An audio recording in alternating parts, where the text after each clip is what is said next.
اور ہماری ڈگری اللہ کے نبی نے ہمیں دی ہے صلی اللہ علیہ وآلہ وسلم. بلغوا عنی ولو آیہ، صحیح بخاری، پہنچا دو میری طرف سے اگرچہ تمہیں ایک آیت ہی آتی ہو نا، آگے پہنچا دو. اور ہمارا تجربہ یہ ہے کہ جس نے بھی استاد کے بغیر خود شرع کا مظاہرہ کیا ہے اس نے کبھی بھی راہ حق کو نہیں پایا، کبھی بھی اس نے راہ حق کو نہیں پایا. ہمیشہ وہ ڈگمگایا ہے، لڑکھڑایا ہے، اور امت کے لیے وہ اکثر و بیشتر گمراہی کا سبب بھی بنا ہے، بھلائی کا اور بہتری کا اور ہدایت کا ذریعہ وہ نہیں بنا. اس کی بہت سی مثالیں ہمارے موجودہ ماحول میں بھی ہیں، اور ماضی قریب میں بھی، ماضی بعید میں بھی. اور اسی کا مصداق ہمارا یہ مرزا محمد علی جیلمی ہے، جس نے کسی استاد سے کچھ نہیں پڑھا. کوئی استاد ان کا نہیں ہے جس سے باقاعدہ انہوں نے تعلیم حاصل کی اور انہوں نے اس کو اجازت دی ہو. ایک تو یہ مسئلہ ہے. حال ہی میں ایک بہت بڑے اہل حدیث عالم نے بھرے مجمع میں اپنی عوام کو ترغیب دلائی ہے کہ صرف ڈگری والے علماء سے علم حاصل کریں. جی میں نے دیکھا ہے، خصوصاً کالج اور یونیورسٹیز کے اسٹوڈنٹس کو تنبیہ کرتے ہوئے انہوں نے کہا کہ انجینئر صاحب جیسے مبلغین سے بچ کر رہنے میں عافیت ہے. یار یہ ٹاپک اتنی دفعہ میں ڈسکس کر چکا ہوں کہ اب اس میں بار بار کتنی بار اس لکیر کو پیٹ ڈسکس کیے. برلیے اب تبرک کے طور پہ چونکہ آپ کا سوال آ گیا تو میں تھوڑی بہت کچھ چیزیں اس میں جو اللہ تعالیٰ شرح صدر کرے گا میں عرض کر دیتا ہوں. ویسے تو یہ پرانی باتیں ہو چکی ہیں. وہ ویڈیو میں نے دیکھی. شاہ جی آپ قابل احترام ہیں، سیدوں کا ہم ویسے ہی بڑا احترام کرتے ہیں خواہ وہ کسی بھی فرقے سے تعلق رکھتے ہوں. تو سیدوں کو تو یہ زیب نہیں دیتا کہ اس طرح کی غیر علمی گفتگو کریں اور پھر وہ ہوں بھی اہل حدیث. اہل حدیث کا تو طرح امتیاز ہی یہ تھا کہ آپ نے مولویوں کے پیچھے نہیں لگنا، کتابیں پڑھنی ہیں. اگر آج پاکستان میں 10 لاکھ اہل حدیث ہے نا تو اس میں سے 9.25 لاکھ وہ ہوگا کہ جس نے اپنے علماء کی قصے کہانیوں کو چھوڑ کر خود قرآن حکیم کا ترجمہ پڑھا اور بخاری اور مسلم خود پڑھی، اور پھر اس نے سنت کے مطابق رفع الیدین کے ساتھ نماز شروع کر دی. اگر وہ اس وقت ڈگری والے علماء کو دیکھتا اپنے اپنے فرقوں کے تو کبھی بھی اہل حدیث کی طرف نہ آتا. اہل حدیث تو یہ رسک لے ہی نہیں سکتے یہ بات کہنے کا، ان کی تو کوئی اوقات ہی نہیں ہے سب کانٹیننٹ کے اندر. بلکہ سب سے نٹوریس بدنام زمانہ اگر کوئی مکتب فکر ہے تو اہل حدیث کا ہے. یعنی کہ میں مطلب اس کو انڈورس نہیں کر رہا کہ ہونا چاہیے ایسے، یعنی ایک سمجھ لے ایک المی ہے. یعنی کسی کو اگر وہ، بلکہ وہ مشہور ہے ایک لطیفہ پنجاب میں کہ 2 عورتیں لڑ رہی تھی نا، تو ایک عورت نے اس کو کہہ دیا کہ تیرے منہ سور، یعنی تیرے منہ میں سور کا گوشت. انہوں نے کہا تیرے منہ وابی. اور یہ اگر آپ یہ سمجھ رہے ہیں کہ یہ میں نے کچھ سیلف میڈ لطیفہ بنایا تو یہ ہمارے بابا جی کو فوت ہوئے بھی کچھ عرصہ ہی گزرا ہے. انہوں نے مزار اقبال کے اوپر کیا ورڈکٹ دی تھی وہابیوں کے بارے میں جب وہاں پہ اذان شروع ہو گئی مغرب کی اور وہ اٹھتے ہوئے ان کو یہ بھی ہوا کہ اب لوگ کہیں گے اذان ہو رہی ہے اور بابا جی اٹھ رہے، کیونکہ بابا جی نے وہ دیوبندیوں کے پیچھے تو نماز نہیں پڑھنی تھی. اور بابا جی چونکہ بریلوی مکتب سے تعلق رکھتے ہیں تو بریلوی جو ہیں وہ دیوبند اور اہل حدیث دونوں کو وہابی کہتے ہیں. تو انہوں نے کہا جی چلو جی انہاں دی کیڑی گل ہے، انہاں دی اذان دا کہ احترام، ان کی اذان کا کون سا احترام، اے تے سوراں دے سور نے. کہنا انہاں بڑیاں دا اخلاص منگو تو بڑے بڑے لوگ ہم گداواں نو خیر پا ہی دیں گے. چلو جی چلیے او بھابیاں دی اذان اے تے کڑا دے اے تے سور دے سور چلو چلیے.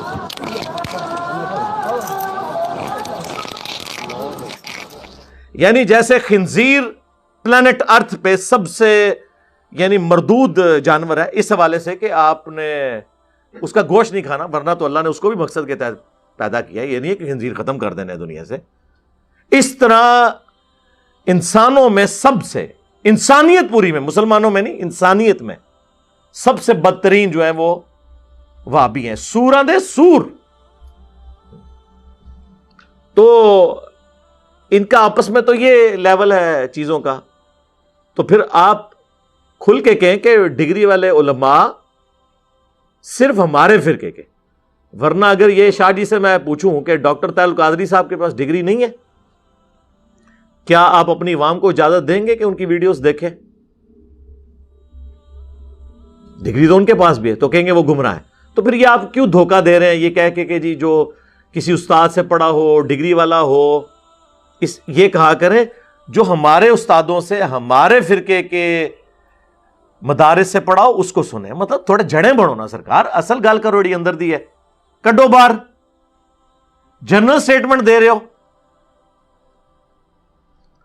اور وہ کہہ رہے ہیں جی اسٹوڈنٹس جو ہے نا کالج یونیورسٹیز کے پریشان ہیں. سرکار وہ اس وجہ سے نہیں پریشان کہ وہ انجینئر صاحب کو سن رہے ہیں, وہ اس وجہ سے پریشان ہے کہ انجینئر صاحب کو سننے کے بعد تو سارے فراڈ یہ نکلے. تو اب یہ ہمارے بزرگوں نے, ہمارے آباء و اجداد نے ہمارے ساتھ فراڈ کیوں کیا ہے؟ پریشان ہو کے انہوں نے دین نہیں چھوڑ دیا تو اڑے مگر پہ گئے. تو اگلا جملہ وہ چھوڑ کے کہ وہ پریشان ہو کے ہماری پریشانی میں اضافہ کر رہے ہیں. وہ پریشان ہو, یہ دین کی وجہ سے پریشان نہیں ہے. وہ کہہ رہے ہیں یار اتنا بڑا دھوکہ دیا انہوں نے مکے اور مدینے کے نام پہ سواریاں سوار کر کے گاڑی میں آواز لگائی مکہ مدینہ, اور جا کے انڈیا کے 2 شہر دیوبند اور بریلی میں جا کے پھینک دی. اہل حدیث میں اور شیعہ میں لا کے گاڑیاں کھڑی کر دی. اب لوگ پوچھ رہے ہیں بھی اللہ کے نبی علیہ السلام کی تعلیمات کہاں ہیں؟ اب وہ ہیں کتابوں میں. اور ڈگریوں کی کیا اوقات ہے کہ عام اہل حدیث بھی کہتا ہے کہ دیوبند, بریلوی اور شیعہ کے بڑے بڑے علماء یہ گمراہ ہیں. یعنی ایک عام اہل حدیث جس کے پاس ڈگری نہیں ہے وہ اپنے آپ کو دوسرے مکاتب فکر کے علماء سے بڑا عالم سمجھتا ہے. اور صرف ادھر نہیں ہے, ایک عام بریلوی مولانا طارق جمیل کو یا توصیف الرحمان راشدی صاحب کو یعنی دیوبند کو, اہل حدیث کے علماء کو بھی گمراہ سمجھتا ہے. ایک عام دیوبندی بھی ڈاکٹر طاہر القادری صاحب کو گمراہ سمجھتا ہے کیونکہ ان کے فرقے کے نہیں ہے. تو ایک فرقے کا عام آدمی دوسرے فرقے کے علماء کو بھی جب جاہل سمجھے اور گمراہ سمجھے تو اس کا مطلب ہے کہ ہر فرقے کا بندہ اپنے آپ کو سب سے بڑا عالم دین سمجھتا ہے. تو ٹھیک ہے, پھر ہمیں بھی یار مطلب پچ تو نہ کھودیں. ہماری باری آئی تو آپ پچ کھود رہے ہیں, ہمیں بھی اجازت دینا کہ ہم بھی اپنا موقف عوام الناس کے سامنے رکھتے ہیں. اب ان کو پتا ہے کہ عوام الناس کے سامنے جو انجینئر صاحب نے باتیں رکھی ہیں کہ دین کتابوں میں ہے, بابوں میں نہیں ہے, اور صرف ان بابوں کو مانو جو کتابوں کو مانتے ہیں, کیونکہ بابوں نے عزت کتابوں کے نام پہ ویل کی تھی. جو بابا کتاب کا دشمن ہو جائے اس کی عزت بھی ختم. یعنی علماء کی ہم عزت کیوں کرتے ہیں کہ ہمیں قرآن و سنت بتاتے ہیں, لیکن اگر وہ ہر وہ چیز بتا رہے ہیں جو قرآن و سنت کے الٹ ہے تو پھر ایسے علماء کی میں نہیں کہتا کہ کوئی پھینٹی لگنی چاہیے, لیکن کم از کم ان سے اعلان برات تو ہمیں کرنا چاہیے, ان کو دعوت حق پیش کرنی چاہیے تاکہ وہ واپس اسلام کی طرف آ جائے. دین تو کتابوں کے اندر ہے میرے بھائی, اور یہ دنیا میں ایک یونیورسل قانون کے طور پہ چیز مانی جاتی ہے. اگر ایک انگلش کا پروفیسر کہے کہ جی آج کے بعد بٹ کے سپیلنگ BAT بٹ ہیں تو اس کے کرنے سے ہو جائیں گے؟ آکسفورڈ کی ڈکشنری دیکھنی پڑے گی. اور اگر ایک پرائمری اسکول کا بچہ کہے گا نا کہ سر BUT بٹ ہوتا ہے, اس کی بات مانی جائے گی. یہ PhD ٹیچر بتائے نہ بتائے, انگلش کی ڈکشنری فیصلہ کرتی ہے کہ BUT بٹ ہوتا ہے اور PUT پٹ ہوتا ہے, پٹ نہیں ہوتا. ہاں جی, CITY سٹی ہوتا ہے, لیکن یہی جب کینٹ میں سی آ جائے تو وہ سینٹ نہیں ہوتا, کینٹ ہوتا ہے. کیوں؟ Dictionary is always authority. تو جب میرے بھائی ڈکشنری اتھارٹی ہے تو پھر تو معاملہ ختم ہو گیا.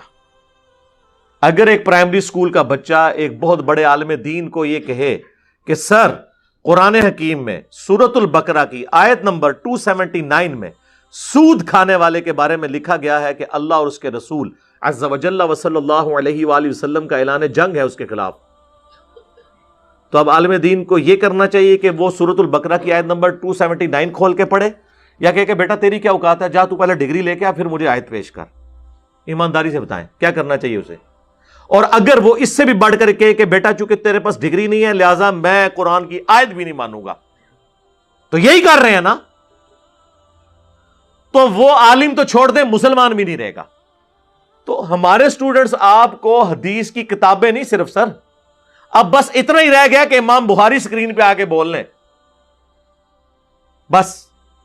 اس سے پہلے جتنی اسٹڈیز ہیں وہ میں نے طے کروا دی ہیں کہ حدیث آپ کو امیج میں ڈسپلے بھی کرا دیتے ہیں، اس کا انٹرنیشنل نمبر بھی بتا دیتے ہیں. اور میں اب ویسے ایک عاجزی کے طور پہ عرض کروں گا کہ یار یہ کتابیں تو 1200 سال سے موجود تھیں حدیث کی، قرآن پاک 1400 سال سے موجود تھا. ہم سے پہلے کسی کو نہیں خیال آیا کہ لوگوں کو بتائیں کہ حدیثوں کے بھی نمبر ہوتے ہیں، قرآن کی آیات کے نمبر ہیں، ان کو آپ نے بیان کرتے ہوئے ڈسپلے کرانا ہے تاکہ لوگوں کو پتا چلے، کاؤنٹر ویریفائی کریں. یہ خدمت تھی آپ کے علماء کی اور مدارس کی. اور جو بندہ آ کے یہ ٹرینڈ سیٹ کر رہا ہے، الٹا اسے کہہ رہے ہیں کہ اسے نہ سنو گمراہ ہو جاؤ گے. اور کون کہہ رہا ہے؟ اہل حدیث کہہ رہے ہیں. سر آپ کے بارے میں بھی دوسرے یہی کہتے ہیں. وہ باپا جانی جو ہے میرے ایکس مرشد الیاس قادری صاحب، گرین پگڑی والے، انہوں نے کہا کہ بد مذہب کا کلپ شیئر کروانا یا آگے فارورڈ کرنا حرام اور سخت حرام ہے. یہ کان کھول کے سن لیں، بد مذہب کا کلپ غیر عالم کو سننا حرام. اور اگر دوسرے کو بھیجا اس نے اور وہ بھی غیر عالم ہے سامنے والا، تو اس کو بھیجنا بھی حرام. میرا کام کیا ہے کہ میں اگر اس کا سڑا ہوا چہرہ دیکھوں تو اس کو وہیں دفع کر دوں کہ بھاگ ادھر سے، تو کہاں فون میں گھس گیا. یوں کرے نہ کہ اس کو سنے کہ یار کیا کہتا ہے، یہ کیا کہتا ہے، وہ کیا کہتا ہے. اس میں تو مطلب گمراہ ہوتے دیر نہیں لگے گی. اور گمراہ نہیں بھی ہوئے تب بھی سننا حرام ہے. یہ کیوں سنا؟ کان بیرے ہونے چاہیے. یہ جہاں سن رہے ہیں اب تک اگر ایسا دھندا کیا نا، آپ نے کسی بد مذہب کا کلپ سنا ہے اور فارورڈ کیا ہے، اس سے توبہ کریں. جن کو بھیجا ان کو اپنی توبہ پر مطلع کرنا ہوگا اور ان سے بھی توبہ کا مطالبہ کریں. توبہ واجب ہوگی ان پر، بالکل واجب ہے. جی آپ کے بارے میں بھی وہ یہی سوچتے ہیں، یہ ذہن میں رکھیے گا. آپ ان کو کہتے ہیں نا بدعتی، وہ آپ کو کہتے ہیں بد مذہب. گالیاں مختلف ہیں لیکن دیر ایک دوسرے کو ہیں. وہ میرے دوست چائنا میں گئے نا، وہ کہتے ہیں ایئرپورٹ پہ میں جب آفیشیل کام کے سلسلے میں، کہتے ہیں میں جب ایئرپورٹ پہ مجھے وہ سی آف کرنے آئے نا چائنیز، تو میں نے ان سے کہا کہ یار یہ کیا وجہ ہے کہ تم ساروں کی شکلیں ایک جیسی ہیں؟ تو اس نے کہا کہ آپ ساروں کی شکلیں بھی ایک جیسی ہیں.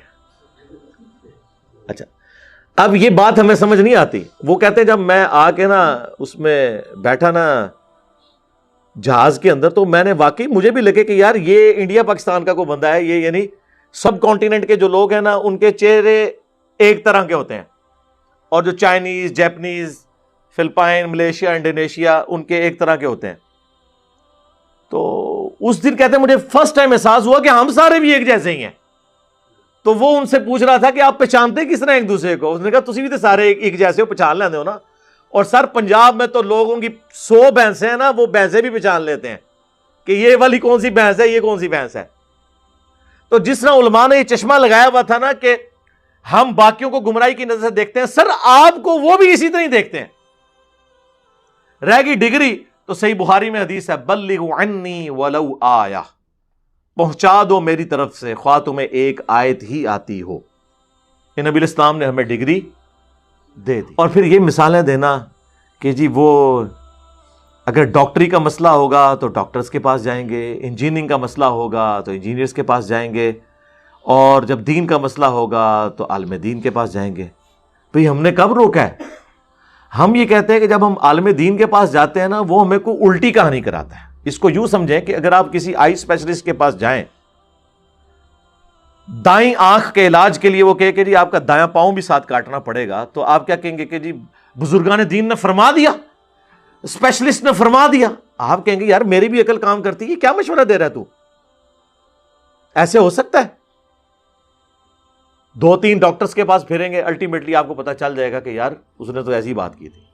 تو دین کے معاملے میں بھی تو آپ نے دیکھنا ہے کہ آپ روزانہ نماز میں پڑھ رہے ہیں ایاک نعبد و ایاک نستعین، اور پلانٹ ارتھ پہ کروڑوں لوگ اور لاکھوں علماء اس آیت کے ہوتے ہوئے روزانہ اسے نماز میں پڑھنے کے باوجود وہ کہہ رہے ہیں یا معین الدین چشتی پار لگا دے کشتی، یا بہاول الحق بیڑا تک، بری بری سرکار بری کھوٹی قسمت کر دے ہری،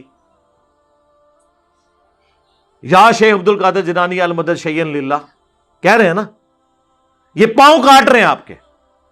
اس وقت نہیں آپ کی عقل کام کرتی کہ یار یہ کون سے عالم دین ہے جو اس آیت سے یہ مطلب نکال رہے ہیں؟ عقل کام کرے گی نا. اور سر یہ علماء کے علاوہ دنیا میں ہر بندے کا حوصلہ ہے کہ وہ اپنے نالج میں کسی کا مشورہ ان پٹ کے طور پہ لے لیتا ہے. آپ ایئر کنڈیشن لگوائیں نا گھر میں, اور انر یونٹ جو ہے اگر کوئی ٹیڑھا لگا دے, آپ اسے کہیں گے یار اس کو ذرا سیدھا کر کے لگاؤ, میرے نظر سے نظر آ رہا ہے ٹیڑھا ہے. آگے وہ کہتے ہیں مولوی صاحب تہاڈا کام جڑا ہے نا قرآن پڑھانا, جاؤ نکلو ادھروں, یہ میرا کام ہے. تو کیا ہوگا؟ آپ کہیں گے یار کامن سینس ہے یار, یہ ٹیڑھا نظر آ رہا ہے. تو مولانا صاحب یہ کامن سینس ہے کہ اگر بخاری اور مسلم میں رفع الیدین کی حدیثیں لکھی ہوئی ہیں تو بخاری اور مسلم میں یہ بھی لکھا ہے کہ عمار کو ایک باغی جماعت قتل کرے گی, عمار انہیں اللہ اور جنت کی طرف بلائے گا, وہ جماعت جہنم کی طرف بلا رہی ہوگی. صحیح بخاری 2812. اب آپ کو کیا مسئلہ ہے؟ اب کتابوں کے باغی کیوں ہو؟ تو عوام تو پوچھے گی, یہ تو ہوگا, یہ تو ہوگا, عوام تو پوچھے گی. یہ کہتا نہیں عوام نہ پوچھے, جو ہم دین بتا رہے ہیں بس وہی چلتا رہے, وہی چلتا رہے. ایسے نہیں ہوگا میرے بھائی. دین کے حوالے سے ایکسپرٹیز ظاہر ہے وہ تو بہت کم لوگوں کو حاصل ہوگی. ایون قرآن حکیم میں 1000 سے زیادہ آیات ہیں جو سائنٹیفک فیکٹ سے متعلق ہیں, وہ تو اکثر علماء کو سائنس کی علم بھی نہیں آتی. اب ہم انہیں یہ کہیں گے کہ آپ 1000 آیات کی تشریح نہ بیان کرو, وہ کیا کریں گے؟ اس کو دیکھیں گے, اس پہ سائنٹیفک فیکٹس دیکھیں گے, اپنی رائے دیں گے. کبھی کوئی سائنٹسٹ نہیں کہے گا کہ سر یہ تو ہماری ایکسپرٹیز تھی, آپ آ کے ہم سے ڈگری لیں, پھر آپ جو ہے نا وہ یہ بات کریں کہ سورج گرہن اور چاند گرہن کیوں لگتا ہے. نہیں, وہ کہیں گے ٹھیک ہے آپ ہمارے نالج سے فائدہ اٹھائیں. دنیاوی ٹیچر کو آپ بھرے مجمع میں غلطی نکال دینا کہ سر کتاب میں یہ لکھا ہوا ہے اور آپ نے بلیک بورڈ پہ یا وائٹ بورڈ پہ غلط لکھا ہے, وہ کہے گا بیٹا تھینک یو. مولوی کیا کہے گا؟ پھینک دیو, چوک کے نو باہر چھوڑ دو. جائیں آپ کسی عالم کو اس کے عقیدے کے خلاف آیت اور حدیث پیش کریں, کتے کی طرح نہ پڑھانا, آگے سے مجھے پکڑ لیجیے گا الا ماشاء اللہ. کیوں؟ یہ غدار ہیں اپنی کتابوں کے. تو جو اپنی کتابوں کے غدار ہیں سر, وہ ہم سے عزت نہیں ویل کر سکتے. جو قرآن اور سنت کے ساتھ غداری کرے گا اس کا کوئی احترام نہیں ہے, کیونکہ اس کی عزت ہی اس وجہ سے تھی. جب آپ کو غدار بنا کے نکالا جائے اور یہ تعلیم دینے کے لیے کہ آپ نے قرآن و سنت ڈائریکٹ نہیں پڑھنا, آپ گمراہ ہو جاؤ گے. یہ باتیں تو کل تک بریلوی, دیوبندی اور شیعہ کیا کرتے تھے, آج اہل حدیث بھی یہ باتیں کر رہے ہیں. تو اللہ کا شکر ہے میں اپنی زندگی میں یہ بات منوانے میں کامیاب ہو گیا ہوں کہ باقی فرقوں کی طرح اہل حدیث بھی ایک فرقہ ہے. جب وہ فرقہ ہے تو فرقہ جو ہے نا پھر وہ اپنے بزرگوں کی تعلیمات سے ہٹنے نہیں دیتا. تو اب اہل حدیثوں کو سمجھ آ جائے گی کہ حنفی کیوں قرآن و سنت کے مقابلے پہ اپنے بزرگوں کے اقوال کو لے کے چلتے ہیں.